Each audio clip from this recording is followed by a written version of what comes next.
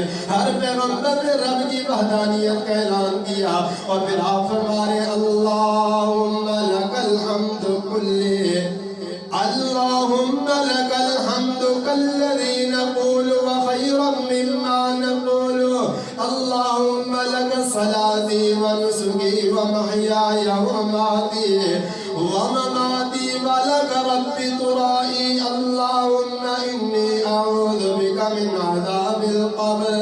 سیدنا علی المرتضیٰ رضی اللہ تعالیٰ نبی علیہ السلام کی اس میدان کے اندر دعائیں جو نقل کی ہیں، آئیے میں کوشش کروں گا کہ ان دعاؤں کا اختصار سے کچھ ترجمہ عرض کر لو تاکہ آپ کو بھی سمجھ آ جائے کہ دعائیں کتنی جامع تھی۔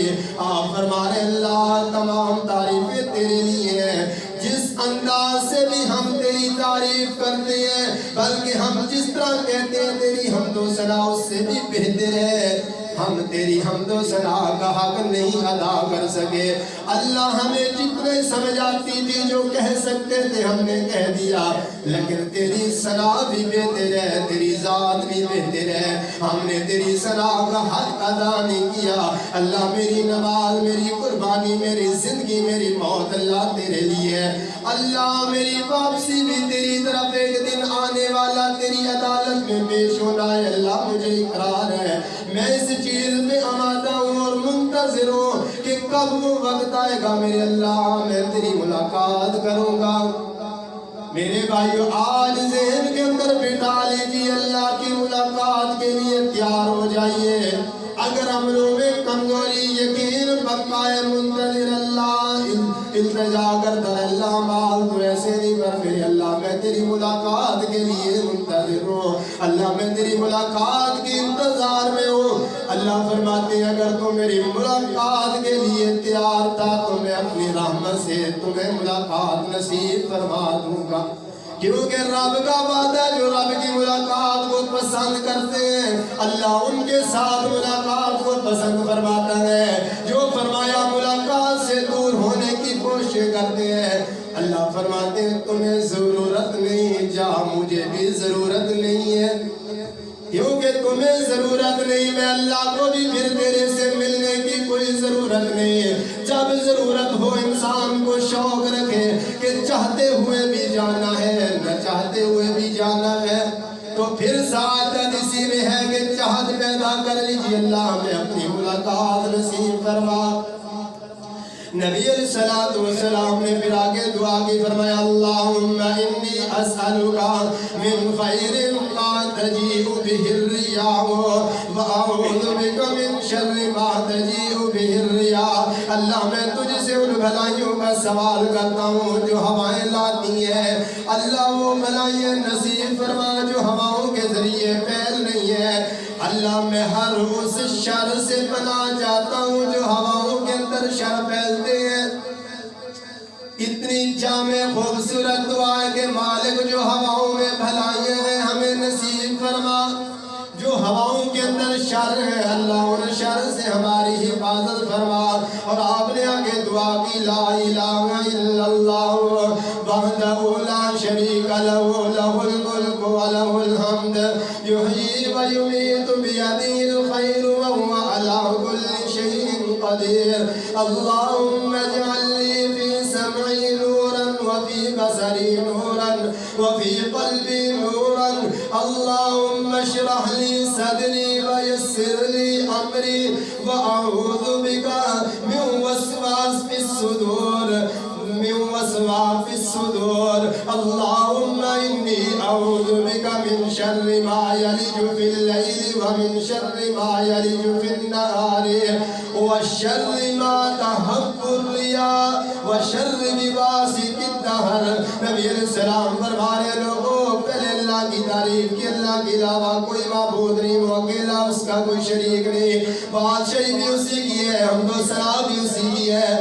وہ زندہ کرتا ہے اور موت بھی دیتا ہے. بھلائیاں بھی اللہ کے ہاتھ میں ہے.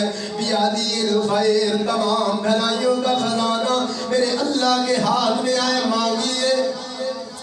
بھئی مایوس تو وہ ہو جس کو پتا ہو کہ آگے والے کے پاس خزانے نہیں ہیں, اور دنیا مل جائے میرے رب کے خزانوں میں کمی نہیں آتی. مانگنے والے بن جائیے.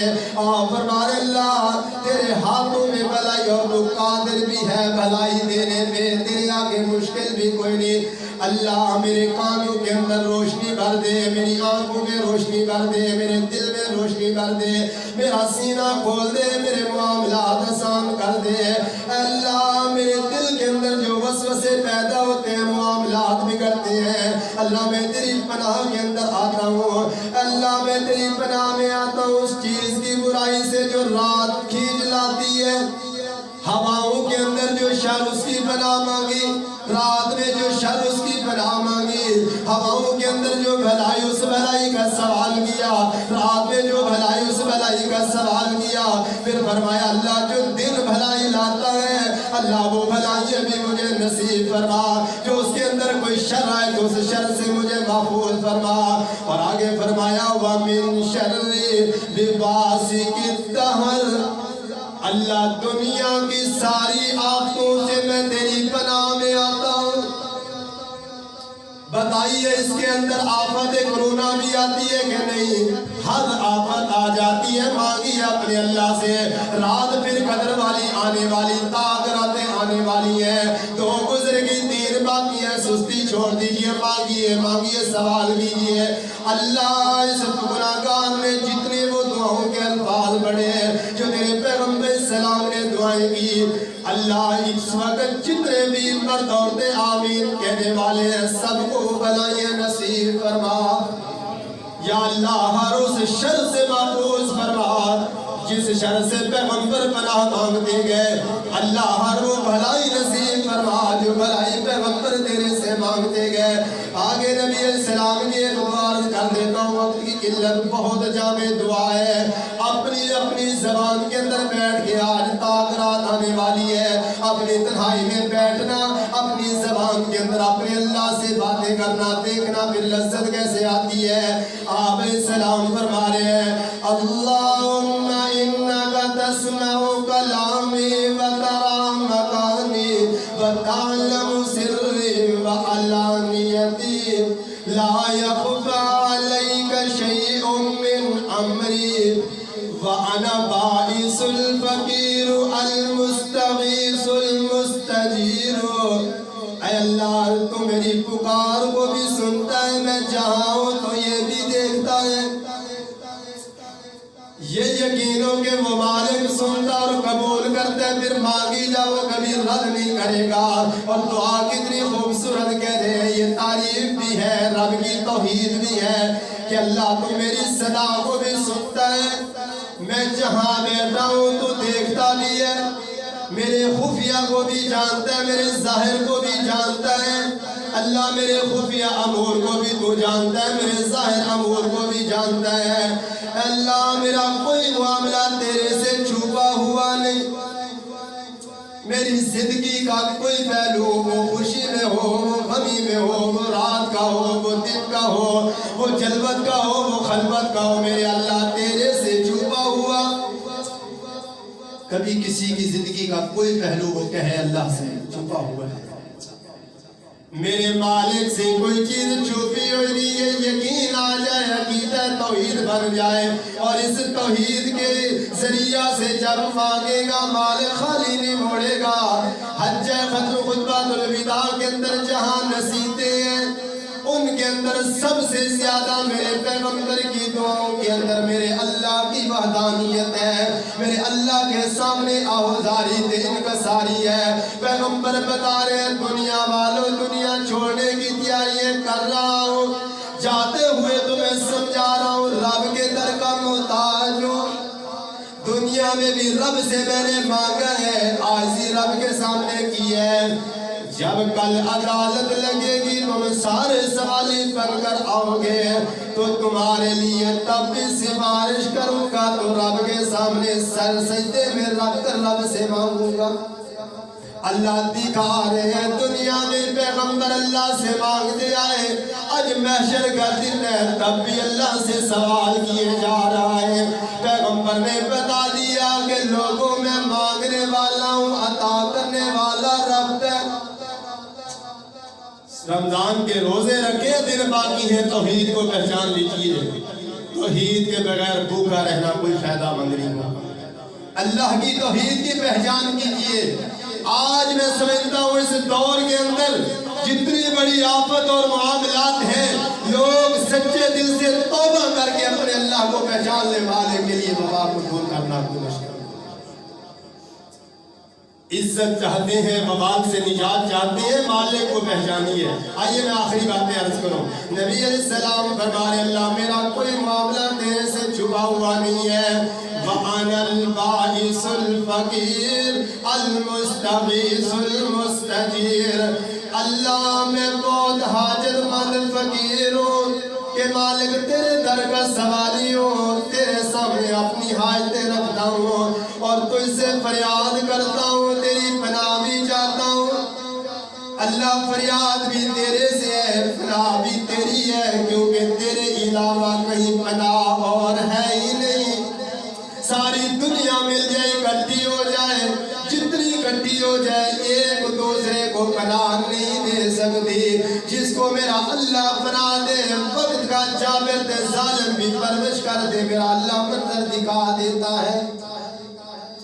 میرے پاک پیغمبر سلام سوال کرنے اللہ میں فریاد بھی تیرے سے کرتا ہوں، پناہ بھی تیرے سے چاہتا ہوں۔ آگے فرمایا اللہ میں گھبرایا ہوا ہوں، میں خوف زدہ بھی ہوں۔ پیغمبر جب یہ جملے کہہ رہا ہے، دنیا والوں آج بتاؤ میرے آپ کے اندر کون سی گھبراہٹ نہیں ہے؟ سب سے زیادہ خوف اس وقت کس کے اندر نہیں ہے؟ دن بہ دن پریشانی بڑھتی جا رہی، لوگوں کے کاروبار متاثر، دنیا کے اندر باتیں تو ہو رہی ہیں لیکن رب کی طرف آنے کو کوئی تیار نہیں۔ میرے پیغمبر فرما رہے اللہ میں گھبرایا ہوا بھی ہوں، میں خوف زدہ بھی ہوں۔ اللہ میں اپنے گناہوں کا اعتراف بھی کرتا ہوں۔ جس کی غلطی نہیں وہ اعتراف کر رہا ہے، جو گناہگار اس نے کبھی فکر نہیں کی۔ میری اور آپ کی ضرورت ہے رب کے سامنے اعتراف کرے، اللہ معاف فرما دے گا۔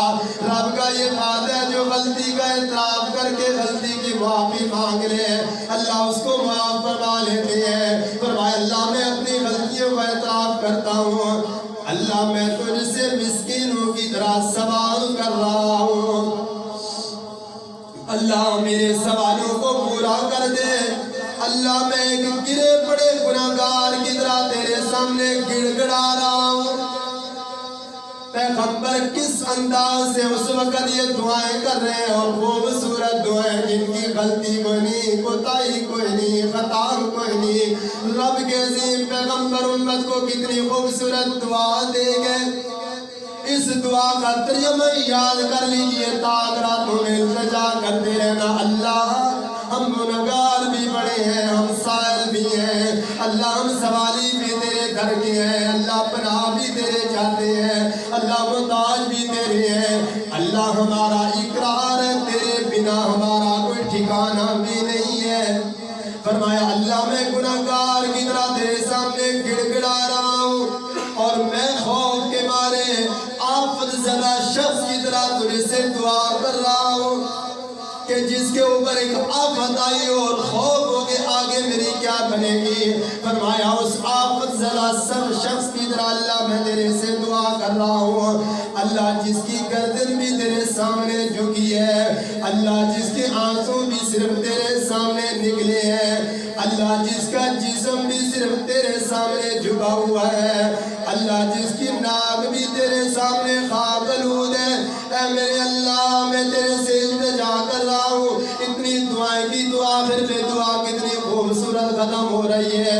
فرمایا اللہم لا تجعلنی، اللہم لا تجعلنی بدعائک شقيا وكن بي رؤوفا رحيما يا خير المسؤولين ويا خير المعطين. میرے پیغمبر فرما رہے اللہ میرے رب تجھ سے دعا کرنے کے باوجود کہیں تو مجھے دعا سے محروم نہ کر دینا. اللہم لا تجعلنی، کیا مطلب میرے اللہ میری کوئی دعا رد نہ ہوئے، میری دعاؤں کو قبول فرما لے. اللہ تیری تو ذات ہی رحیم ہے، تو بڑا رؤوف الرحیم ہے اور تیری ذات بڑی مہربان ہے. اللہ سب مانگنے والوں سے بہتر تو ہے کہ جن لوگوں سے سوال کیا جائے لوگوں سے، تو اللہ تیری وہ ذات ہے جس سے بہتر اور ہے ہی کوئی نہیں. اور عطا کرنے میں بھی میرے اللہ تیری ذات کی مثال ہی کوئی نہیں. اللہ کی کوئی مثال ہے عطا کرنے؟ ہم زندگی کی اپنی نعمتوں کو دیکھیں کتنی استعمال کی ہیں، میرے اللہ نے کتنی عطا کی ہے. اس کے اندر ایک ہی چیز ہے، پیغمبر کے علیہ السلام کے طریقے کی طرف ہم نے بڑھنا ہوگا اور رحمت کے دروازے عرش والے رب نے کھولنے ہیں. اللہ آخر پہ میں التجا کر رہا ہوں تیرے سامنے کہ جتنی دعائیں ہم نے اس وقت پیغمبر علیہ السلام کی نبوت والی زبان کے جو نکلے الفاظ عربی کے اندر پڑھے، اردو کے اندر ان کا ترجمہ کیا، اللہ ان تمام دعاؤں کو اس وقت کے جتنے سامعین سامعات موجود ہیں اللہ سب کے مقدر میں یہ تمام دعائیں آمین کہہ دو. خیر یہ کوئی نے کدھر چل اونچی آواز میں کہہ دو یا اللہ یہ تمام دعائیں ان تمام کے مقدروں کے اندر فرما دے. اللہ ہر طرح کی آفتوں سے ہم سب کو نجات عطا فرما. یا اللہ یہ پوری دنیا سے اس آفت سے ہم سب کو نجات عطا فرما. جس خطے پر بھی مسلمان مظلوم ہے اللہ تمام کی مدد فرما. یا اللہ جو ان میں سے مقروض بیٹھے ہیں قرضوں سے رہی عطا فرما. اللہ جو ان میں بیمار ہیں شفاء کاملہ عاجلہ عطا فرما. اللہ ان میں جو بے روزگار ہیں ان کو باعزت اچھا روزگار عطا فرما. یا اللہ ان کے اندر جتنے میری مائیں بہنیں اور بزرگ بھائی تشریف فرما ہیں جو ان کے اندر بے اولاد ہے اللہ ان کو نرینہ صالح اولاد فرما. اللہ جن کو اولادیں دی ہیں والدین کے خدمت گزار بنا اور والدین کی آنکھوں کی ٹھنڈک بنا. اللہ ہم میں سے جتنے ہمارے پیارے چلے گئے ان کی قبروں کو روشن فرما. یا اللہ ہماری التجا ہے اس وقت جتنے یہاں تشریف فرما ہے مرد عورتیں، میرے مالک و خالق تو قادر ہے. اللہ ہمیں جب تک زندگی دے ہمیں تندرستی صحت عافیت ایمان والی زندگی عطا فرما. آخری دعا عرض کر دوں، مالک قادر ہے، جب مانگنے بیٹھنا نا تو پھر اس انداز سے مانگنا اللہم ان ربی قادر. یہ جملے نبی علیہ السلام نے کہے، فرمایا اللہ تو قادر ہے، اللہ میں مانگنے والا ہوں تو دینے میں قادر ہے. اللہ میں جتنا بڑا دکھی ہوں تو سب دکھوں کو دور کرنے پہ قادر ہے. اور آج اپنی دعاؤں میں تمام ظالم مظلوموں کو شامل کرنا اللہ سب کی بخشش. نبی علیہ السلام نے فرمایا میں نے عرفات میں دعا کی اپنی امت کے لیے، مجھے اللہ نے جواب دیا محبوب جی آپ کی ہر دعا قبول کر لی گئی ہے. امت کے حق کے اندر دعا قبول کی، تمام مظلوموں کو میں نے معاف کر دیا. نبی علیہ السلام نے فرمایا میں نے پھر دعا شروع کر دی. میں نے میدان عرفات میں کی، پھر میں نے مزدلفہ کے اندر آ کر بھی کی. میں نے یہی کہا اللہم ان ربی قادر مظلوم. اللہ تو قادر ہے کہ مظلوم کو اس کی مظلومیت سے زیادہ اجر عطا کر دے. اللہ تو قادر ہے مظلوم کو بھی راضی کر دے، ظالم کو بھی معاف کر دے. اللہ تو قادر ہے، اللہ مجھے بھی معاف فرما. میرے سے کسی نے زیادتی کی اس کو بھی معاف فرما. میرے مالک ہمارے دلوں کو صاف فرما. اللہ ہمیں بغض کینہ یہ جتنی بھی بیماری ہیں ان تمام امراض سے اللہ ہماری حفاظت فرما، ہمارے دلوں کو طاہر بنے. فرمایا جب میں نے یہ کہا اللہ تو قادر ہے مظلوم کو اس کی مظلومیت سے بڑھ کر بدلہ دے دے، ظالم کو معاف فرما. فرمایا دوسری رات میرے اللہ نے مجھے جواب دیا محبوب جی میں نے مظلوم کو بھی معاف کیا، ظالم کو بھی.